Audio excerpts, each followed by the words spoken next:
Rice ఏదైతే vehicles ఉన్నాయో కొత్త సిస్టమ్ పెట్టారు.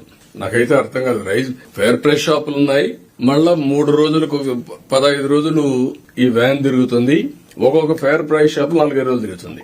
అంటే ఇలాంటి సిస్టమ్స్ అనేటివి ఒక పద్ధతి లేని సిస్టమ్ తీసుకొచ్చారు. ఒకప్పుడు అప్ టు 20th వరకు ఏ ఫేర్ ప్రైస్ షాప్ పోయినా రైస్ ఎసెన్షియల్ కమోడిటీస్ దొరికేటివి. ఇఫ్ నెసెసరీ డోర్ డెలివరీ కూడా ఇచ్చాం. ఇప్పుడు 1800 crores 2000 crores ఖర్చు పెడుతున్నారు మీరు దీనికి. వై 15 రోజులు పని పెట్టి ఇద్దరికి మంత్ అంతా శాలరీస్ పే చేస్తున్నారు. ఒక వెహికల్ కొని 15 days ఉపయోగించి 15 days ఫ్రీగా పెట్టి ఇల్లీగల్ యాక్టివిటీస్ చేస్తున్నారు. Why should you do all these things?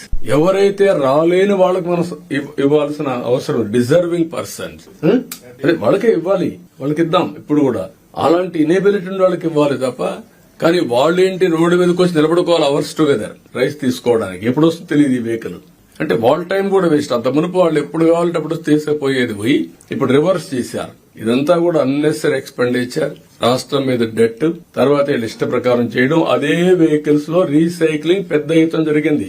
ఇప్పుడే మన వాడు చెప్పినట్టు కాకినాడలో ఒకే ఫ్యామిలీ 3 పొజిషన్లు, civil supplies corporation, rice millers association, MLA, port MLA. Where are we going? అంటే దొంగ చేతుల్లోకి తాళాలు ఇచ్చేసి వాళ్ళు ఏం చేసినా మనం ప్రేక్షకుల వారికి కూర్చున్నాం గవర్నమెంట్, లేకపోతే మనమే సపోర్ట్ చేశాం.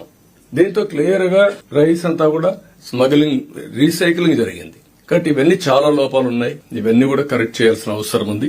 Will correct everything. These my observations. కాబట్టి ఆల్ కలెక్టర్స్ మీరు ఒక అవగాహన పెంచుకోవాలి.